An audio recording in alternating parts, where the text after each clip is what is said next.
Assalamualaikum warahmatullahi wabarakatuh. Selamat malam. Kita jumpa lagi di channel Lonceng Malam. Untuk kisah kali ini saya akan melanjutkan kisah sebelumnya tentang kematian Dukun Santet. Pada kisah kali ini saya akan mengangkat judul Misteri Rumah Dukun Santet. Nah teman-teman, bagi yang belum subscribe silahkan subscribe dulu channel ini agar kalian selalu update cerita-cerita terbaru tentang dunia horor. Nah teman-teman, kita langsung aja masuk ke ceritanya.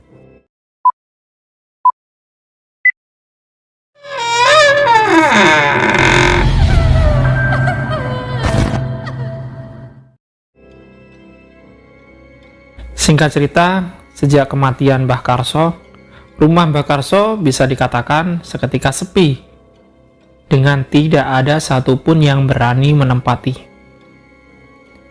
Sudah beberapa kali pihak desa mencoba menghubungi saudara Mbah Karso,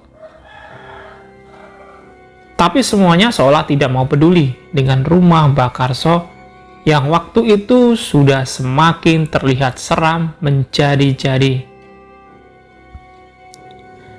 Kesaksian para warga yang mengaku seringkali melihat aktivitas di rumah Mbah Karso juga seolah melengkapi dan membuat rumah Mbah Karso benar-benar menjadi salah satu rumah yang paling dijauhi oleh warga sekitar. Para tetangga terdekat Mbah Karso pun waktu itu berbondong-bondong pindah menjauh karena mereka mengaku selalu mendengar suara-suara aneh yang berasal dari arah rumah Mbah Karso. Dan singkat cerita, akhirnya waktu pun berlalu begitu saja. Beberapa tahun kemudian, Januari, pukul 10 malam waktu Indonesia Barat. Rumah besar itu rumah siapa sih mas? Kok jam segini lampu rumahnya masih menyala semua? Tanya Gunawan yang waktu itu mendapat jatah roda keliling kampung bersama Mas Guntur. Sudah, biarkan saja. Itu rumah Mbah Karso. Dari dulu memang seperti itu. Dari luar kelihatannya berpenghuni, padahal nyatanya di rumah itu nggak ada satupun penghuninya.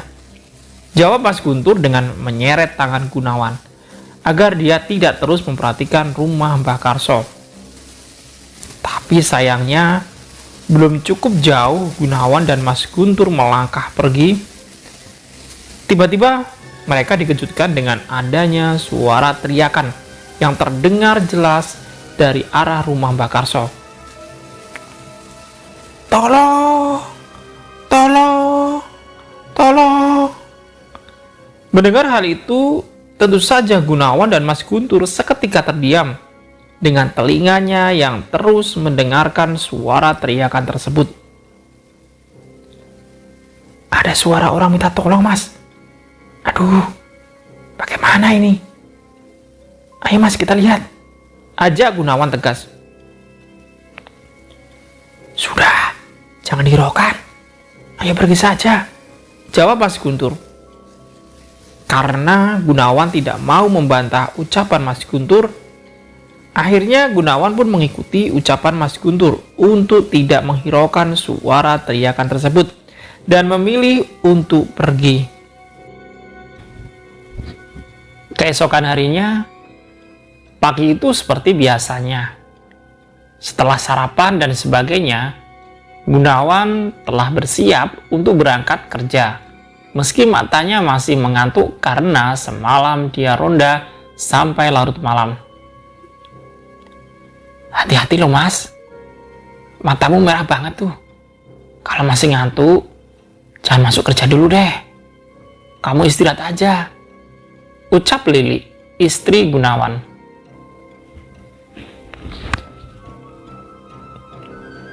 Gak apa-apa dek. Oh ya dek, aku mau cerita nih. Kemarin malam pas aku ronda, aku dengar suara teriakan dari rumah salah satu warga loh. Tapi anehnya sama Mas Guntur bukannya dicek, aku malah disuruh pergi. Ucap Gunawan memulai obrolan. Teriakan bagaimana mas? Tanya Mbak Lili. Ya, Teriakan minta tolong, Dek. Jelas banget loh. Arahnya dari rumah besar yang ada di ujung jalan. Kalau kata Mas Guntur sih, rumah itu kosong. Padahal nyatanya, tadi malam aku lihat lampu di rumah itu jelas-jelas menyala semua. Terang, Gunawan jelas. Kok aneh ya, Mas? Ah, sudahlah. Kita kan pendatang baru di desa ini. Mending kita diam aja kalau ada yang aneh. Toh, kita nggak tahu apa-apa loh dengan desa ini. Jawab Mbak Lili dengan mulai memasukkan satu persatu bekal Gunawan ke dalam tasnya. Dan singkat cerita, setelah semua persiapan Gunawan telah selesai, akhirnya Gunawan memacu kendaraannya ke tempat kerjanya, yaitu sebuah sekolah dasar yang terletak di desa tidak jauh dari tempat tinggalnya. Sesampainya di sekolah, tentu saja Gunawan mulai mengajar seperti biasanya, sembari mencoba beradaptasi dengan lingkungannya yang baru. Karena Gunawan pun tahu, di sekolah itu Gunawan bisa dibilang sebagai tenaga pendidik yang masih baru karena penempatan pemerintah yang mengharuskannya mengajar di desa tersebut. Dan disitulah, di sela-sela Gunawan masih mengajar, Gunawan mendengar suara obrolan dari dua penjaga sekolah yang terdengar mencurigakan. Iya, ada korban lagi katanya. Dalam 2 bulan ini, sudah 3 orang yang meninggal. Ucap penjaga sekolah yang terdengar sedang mengobrol tepat di depan kelas Gunawan mengajar. Mendengar hal itu, Gunawan pun mendekatkan dirinya ke arah penjaga sekolah tersebut agar dia bisa mendengarkan lebih jelas sembari berpura-pura terus melakukan aktivitasnya. Kalau rumah itu tidak segera dibersihkan, pasti selanjutnya ada korban lagi, sahut penjaga sekolah lainnya. Ya, intinya kita harus hati-hati. Sebisa mungkin jangan sampai lewat situ kalau sudah malam hari. Mudah-mudahan Pak Lurah segera mengatasi semua ini. Ibu penjaga sekolah. Mendengar percakapan itu, rasa penasaran Gunawan sepertinya sudah sampai pada puncaknya. Dia tidak sanggup lagi jika harus menahannya. Dan tanpa lama-lama lagi, waktu itu Gunawan segera keluar dari kelas dan menghampiri kedua penjaga sekolah yang waktu itu memang masih duduk di depan area kelas tersebut. Permisi Pak, boleh gabung? Ucap Gunawan sopan. Oh iya Pak. Bapak namanya Pak Gunawan ya? Guru baru dari kota. Perkenalkan, saya Rajiman Pak. Dan ini Wirnyo. Kami penjaga sekolah sekaligus tukang kebunnya. Sahut penjaga sekolah tersebut yang terlihat menyambut. Iya Pak. Salam kenal ya Pak. Saya guru baru di sini. Masih 3 bulan ngajar di sekolah ini. Saya kebetulan dapat penempatan ngajar di sekolah ini Pak. Jawab Gunawan basa-basi dengan dia yang mulai ikut duduk bersama kedua penjaga sekolah tersebut. Terus sekarang tinggalnya di mana ini Pak? Tanya Pak Wiryo. Saya dapat kontrakan di desa Sekarwangi Pak. Desa sebelah tidak jauh dari desa ini. Pengennya sih sebelumnya cari kontrakan di desa ini saja biar dekat kalau ngajar. Tapi nggak dapat ya Pak. Saya dapatnya di Sekarwangi. Ya sudahlah, gak apa-apa. Daripada gak dapat kontrakan kan malah repot. Tapi enak kok. Warga Sekarwangi ramah-ramah. Belum lama saya tinggal di sana, saya sudah aktif ikut kegiatan di desa Pak, seperti ronda malam dan sebagainya. Ya mudah-mudahan sih saya betah di sana ya Pak. Terang Gunawan menjelaskan. Betul Pak. Ya harus betah dong. Kan Bapak di sekolah ini sepertinya lama. Jadi harus beradaptasi.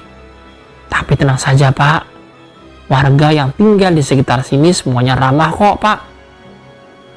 sahut Rajiman. Dan singkat cerita, setelah lama berbasa-basi kesana kemari, akhirnya Gunawan pun menyinggung obrolan yang sempat dia dengar sebelumnya. Pak, mohon maaf ini ya. Tadi aku dengar obrolan Bapak tentang korban-korban itu apa ya, Pak? Tanya Gunawan serius. Mendengar pertanyaan Gunawan, kedua penjaga sekolah tersebut seketika diam. Wajahnya memerah dengan tatapan matanya yang menatap satu sama lain, seolah mereka kaget jika obrolan mereka sebelumnya ternyata terdengar oleh Pak Gunawan.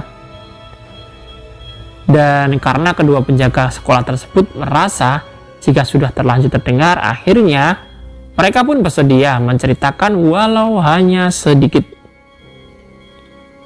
Yang kami ceritakan tadi itu tentang rumah Mbak Karso, Pak, ucap Wiryo pelan. Hah? Rumah Mbak Karso yang ada di desa Sekarwangi? Saud Gunawan kaget. Jangan keras-keras, Pak. Kalau ada yang tahu kita sedang membicarakan rumah itu, nanti ditegur Pak Mali. Ibu Rajiman mengingatkan. Benar, Pak. Rumah Mbak Karso yang kita maksud memang terletak di Sekarwangi.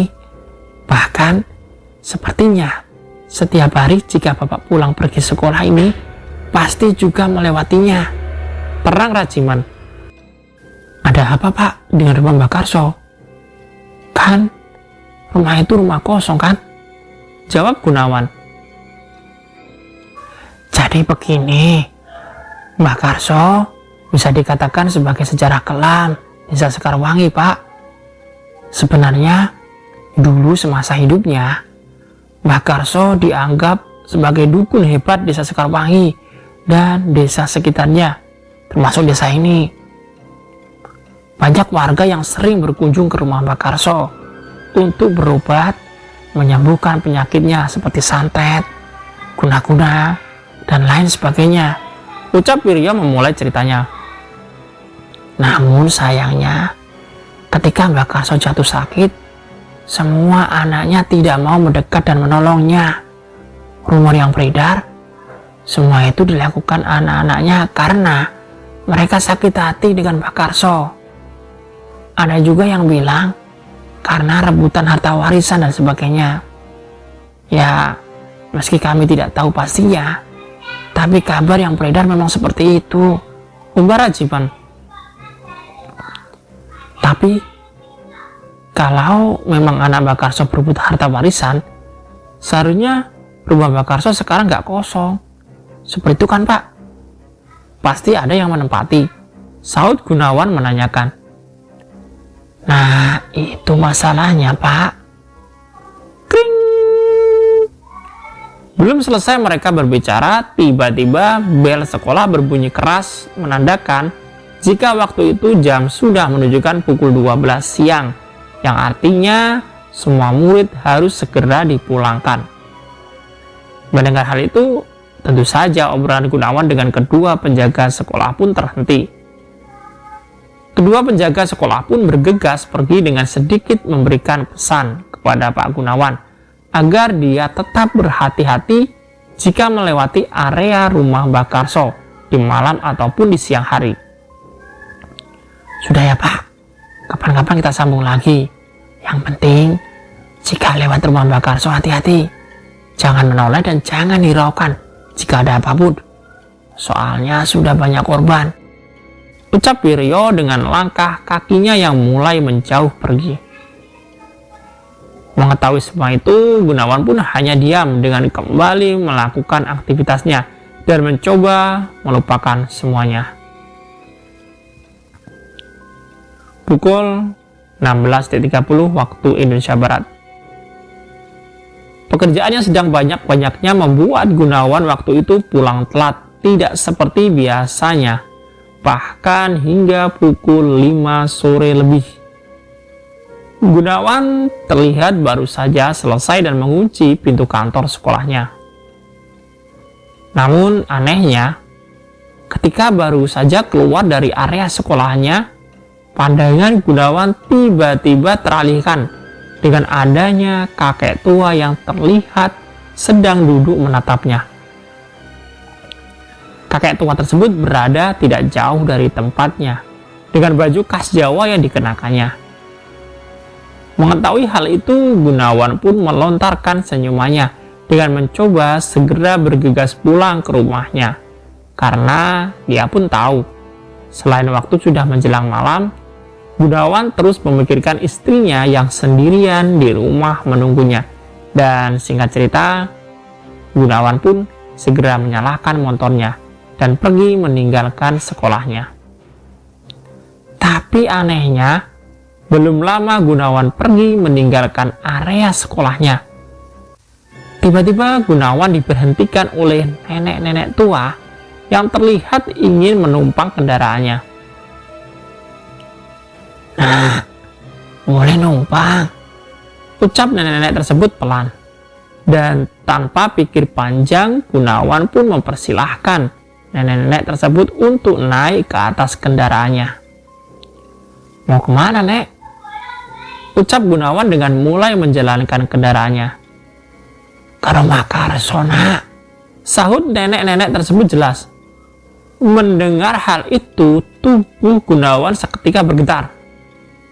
Jantungnya berdetak kencang dengan perasaan yang perlahan mulai campur aduk tidak karuan. Karso, Mbah Karso ya maksud nenek. Rumah besar yang ada di desa Sekarwangi, sahut Gunawan memastikan dengan mulutnya yang mulai gelagapan karena kebingungan. "Iya, Nak," jawab nenek-nenek tersebut singkat. Dan dengan tidak lagi berani bertanya apapun, Gunawan terus memacu kendaraannya. Meski tangannya sudah bergetar dengan sendirinya, di dalam pikiran Gunawan benar-benar kacau, karena dia pun tahu Mbah Karso sepertinya sudah meninggal dunia. Hingga akhirnya dengan menguatkan hatinya dan menahan semua ketakutan yang ada, Gunawan pun terus memacu kendaraannya. Dan puncaknya, apa yang ada di dalam pikiran Gunawan ternyata memang benar adanya. Nenek-nenek tersebut benar-benar meminta turun dan berhenti tepat di jalan yang berada di depan rumah Mbah Karso. Dan tidak hanya itu, setelah nenek-nenek tersebut turun dan berterima kasih kepada Gunawan, nenek-nenek tersebut terlihat berjalan ke rumah Mbah Karso dengan tidak sekalipun menoleh kembali ke arah Gunawan. Karena rasa penasaran yang cukup dalam, akhirnya Gunawan pun memutuskan untuk diam sejenak dengan matanya yang terus memperhatikan langkah nenek-nenek tersebut. Dan disitulah perasaan Gunawan yang sebelumnya sudah kacau, waktu itu seolah semakin menjadi-jadi ketika Gunawan tahu. Dengan mata kepalanya sendiri, Gunawan melihat nenek-nenek tersebut terlihat dibukakan pintu oleh seorang kakek-kakek tua yang memakai baju khas Jawa, yang sepertinya Gunawan sudah melihat sebelumnya ketika dia baru saja keluar dari area sekolahnya.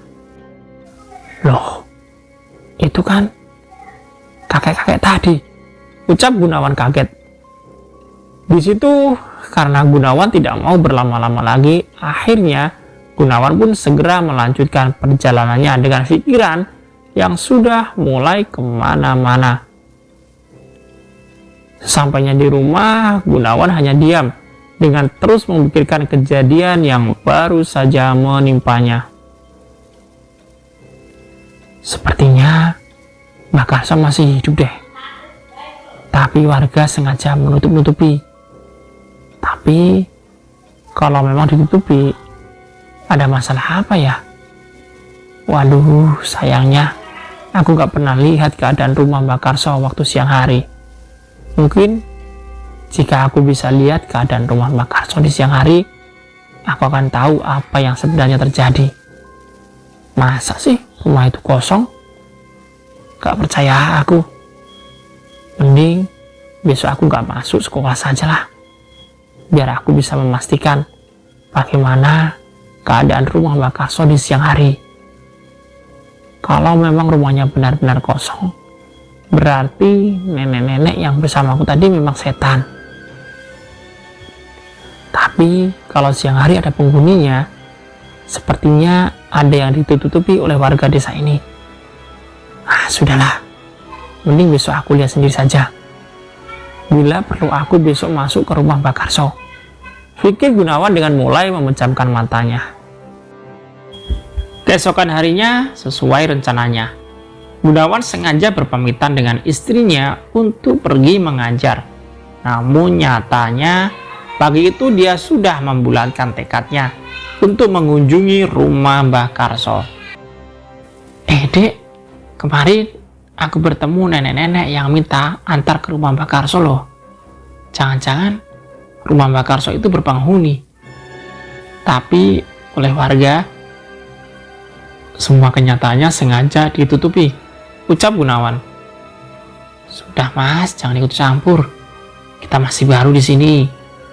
Kita masih tidak tahu apa-apa dengan kampung ini, saut Lili jelas. Dan singkat cerita, karena rasa penasaran Gunawan, rasanya sudah semakin dalam saja. Akhirnya, tanpa berpamitan dengan istrinya, Gunawan berniat pergi dan melihat bagaimana keadaan rumah Mbah Karso tersebut jika tidak di malam hari. Puncaknya, tepat sekitar pukul 7 pagi, Gunawan pun benar-benar menuju rumah Mbah Karso dan sampai lalu berhenti di depan rumah Mbah Karso seorang diri. Dia menatap rumah Mbah Karso dari luar dengan sesekali melirik ke sana dan kemari untuk memastikan tidak ada warga yang sedang memperhatikan Gunawan berdiri. Setelah beberapa lama Gunawan memperhatikan, Gunawan pun berjalan pelan ke arah pintu utama rumah Mbah Karso yang saat itu memang terlihat masih tertutup rapi. Dan disitulah akhirnya Gunawan bisa melihat bagaimana rumah Mbah Karso jika tidak di malam hari. Jika malam hari rumah tersebut terlihat menyala lampunya, layaknya rumah berpenghuni pada umumnya. Ketika siang hari, rumah tersebut benar-benar terlihat terbengkalai. Rumput liar yang sudah menjalar ditambah banyak bagian rumah yang terlihat sudah mulai rusak, menandakan jika rumah Mbah Karso benar-benar sudah tidak ditempati lagi. Padahal rumah ini besar sekali, tapi saya nggak terawat seperti ini, pikir Gunawan dengan langkahnya yang mengarah ke setiap bangunan rumah yang memang terlihat cukup besar dan mewah tersebut. Waktu itu, demi memastikan keberadaan orang, Gunawan pun berteriak memanggil-manggil, meskipun sebenarnya Gunawan sudah sangat yakin jika rumah itu kosong. Permisi, halo, ada orang apa enggak ya? Teriak Gunawan. Tapi sayangnya, hampir 1 jam lamanya Gunawan berteriak. Gunawan tidak kunjung mendapatkan jawaban yang akhirnya membuat Gunawan semakin yakin jika rumah Mbah Karso tersebut memang benar-benar kosong. Rumah ini sepertinya memang kosong deh. Terus, yang nyalain lampu setiap malam siapa ya? Dan nenek-nenek kemarin kemana? Pikir Gunawan. Tapi sayangnya belum selesai Gunawan memikirkan semuanya, pandangan Gunawan tiba-tiba teralihkan dengan adanya perempuan muda yang terlihat sedang berjalan dan mengintip dari jendela lantai 2. Dan tidak hanya itu, waktu itu Gunawan juga mendengar suara langkah kaki orang sedang berlari-lari yang jika didengar dengan lebih teliti lagi, sumber suara tersebut berasal dari dalam rumah Mbah Karso tersebut. Mengetahui hal itu, tubuh Gunawan rasanya seperti terpaku.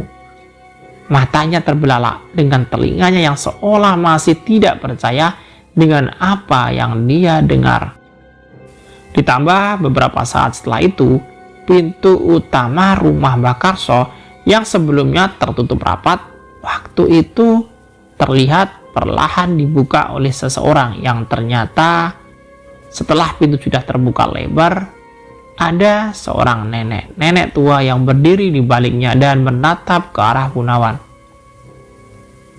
"Oh alah, kowe toh le, ana apa? Kene lho mlebu." "Walah, kamu Tanah, ada apa? Sini loh, silahkan masuk," ucap nenek-nenek tersebut sambil tersenyum ke arah Gunawan. Mengetahui hal itu, Gunawan sepertinya terhipnotis. Dia berjalan pelan mendekati rumah tersebut dengan tidak sekalipun menjawab ucapan nenek-nenek tersebut. Dan sesampainya di dalam rumah Mbak Karso, perasaan Gunawan seketika terheran tidak karuan. Karena kenapa? Waktu itu Gunawan melihat keadaan rumah Mbak Karso benar-benar tidak berbeda dengan rumah pada umumnya. Bahkan bisa dikatakan semua anggapan warga tentang rumah Mbak Karso yang katanya kosong dan tidak berpenghuni, semuanya salah. Waktu itu rumah Mbak Karso bisa dikatakan cukup banyak penghuninya, mulai dari beberapa anak kecil, ibu-ibu paruh baya, hingga laki-laki dewasa. Semua terlihat berseliweran di dalam rumah tersebut. Bahkan meski dari arah luar rumah tersebut nampak tidak terurus. Di dalam rumah keadaan benar-benar berbanding terbalik. Di dalam rumah tersebut nampak sangat terawat dan bisa dibilang cukup bersih. "Loh, kok ngelamun? Silahkan ini nak, diminum kopinya," ucap nenek-nenek yang kembali mengagetkan Gunawan dengan tangannya yang terlihat menyuguhkan secangkir kopi panas. Pantesan kalau tiap malam rumah ini lampunya nyala. Orang banyak banget penghuninya," ucap Gunawan sopan. "Iya, kalau sampai lampunya mati nanti bahaya," ucap nenek-nenek tersebut sambil sedikit tersenyum pelan. Tapi anehnya, belum sampai Gunawan menghabiskan kopinya, tiba-tiba nenek tersebut berpamitan pergi. "Minum dulu ya kopinya, nenek mau bersih-bersih dulu," ucap nenek-nenek tersebut jelas dan dengan hanya tersenyum. Gunawan mengangguk dengan matanya yang masih melihat ke setiap bagian sudut rumah yang bisa dibilang sangat besar tersebut. Rumah ini benar-benar besar. Mbak Karso ini sepertinya orang kaya, ucap Gunawan dalam hatinya. Tapi sayangnya, belum selesai Gunawan memperhatikan setiap sudut rumah, Gunawan tiba-tiba mencium aroma tidak sedap yang sepertinya berasal dari area belakang rumah Mbak Karso tersebut. Merasakan hal itu, Gunawan mencoba bersikap biasa-biasa saja dengan tidak memperlihatkan jika dia sebenarnya sedang mencium aroma yang cukup tidak sedap. Dan singkat cerita, setelah selesai meminum kopinya, Gunawan pun segera ingin berpamitan pergi karena saat itu dia merasa rasa penasaran akan rumah Mbak Karso sudah terpenuhi. Di situ dia berdiri dan memanggil nenek tersebut dengan nada yang cukup keras. "Nek, saya pamit dulu ya," teriak Gunawan. Hingga akhirnya beberapa saat kemudian nenek-nenek tersebut pun kembali untuk menemui Gunawan yang waktu itu sudah berdiri. "Saya pamit ya Nek, terima kasih banyak minumannya," pamit Gunawan sopan. "Terima kasih sudah mampir," jawab nenek-nenek tersebut pelan, dan akhirnya Gunawan pun perlahan membuka pintu rumah Mbah Karso dan keluar meninggalkan rumahnya. Tapi anehnya, baru saja Gunawan keluar dari rumah Mbah Karso, perasaan Gunawan yang sebelumnya tenang waktu itu seketika tegang. Tubuhnya bergetar dengan matanya yang melihat ke arah kanan dan kiri, seolah dia tidak percaya dengan apa yang ada di depan matanya. Bagaimana tidak, ketika Gunawan keluar dari rumah Mbah Karso, keadaan tiba-tiba sudah larut malam, padahal nyatanya Gunawan pun juga sangat ingat jika sebelumnya dia masuk rumah tersebut masih pagi hari dan di dalam rumah hanya meminum kopi. Dan tidak hanya itu, rumah Mbak Karso yang sebelumnya berpenghuni waktu itu juga tiba-tiba terlihat kosong terbengkalai. Mengetahui semua itu, rasa takut Gunawan rasanya sudah tidak bisa diceritakan lagi. Dia lari terbirit-birit dengan sesekali menoleh kembali ke arah rumah Mbak Karso yang waktu itu nyatanya memang sama sekali tidak berpenghuni. Hingga akhirnya Gunawan baru saja keluar dan menyalakan motornya. Gunawan tiba-tiba diberhentikan oleh Pak Ganjar yang sepertinya Pak Ganjar mengetahui jika Gunawan telah masuk ke dalam rumah Mbak Karso. "Kamu dari mana?" ucap Pak Ganjar dengan raut wajah yang terlihat marah. Dan tanpa menjawab perkataan Pak Ganjar, Gunawan pun seketika pergi dengan tubuh yang masih saja gemetar karena ketakutan. Sesampainya di rumah, Gunawan seketika masuk ke dalam kamar tidurnya dengan sama sekali tidak menjawab pertanyaan Lili yang waktu itu terus bertanya, "Dari mana sajakah Gunawan seharian?" Dan di saat itulah bisa dikatakan malam terakhir Lili melihat keadaan Gunawan baik-baik saja. Benar sekali. Keesokan harinya, bukannya beraktivitas seperti biasanya, Gunawan bisa dikatakan tiba-tiba diam 1000 bahasa. Dan tidak hanya itu, selain diam, dia sesekali melirik ke arah Lili dengan senyuman yang cukup menakutkan. Nah, teman-teman, apa yang akan terjadi dengan Gunawan selanjutnya? Apakah dia akan sembuh atau semakin parah? Nanti akan kami ceritakan pada video berikutnya, karena terlalu panjang ceritanya, jadi saya buat menjadi 3 episode. Dan cerita ini real nyata terjadi pada tahun 90-an. Oke teman-teman, sampai jumpa lagi di video selanjutnya. Assalamualaikum warahmatullahi wabarakatuh.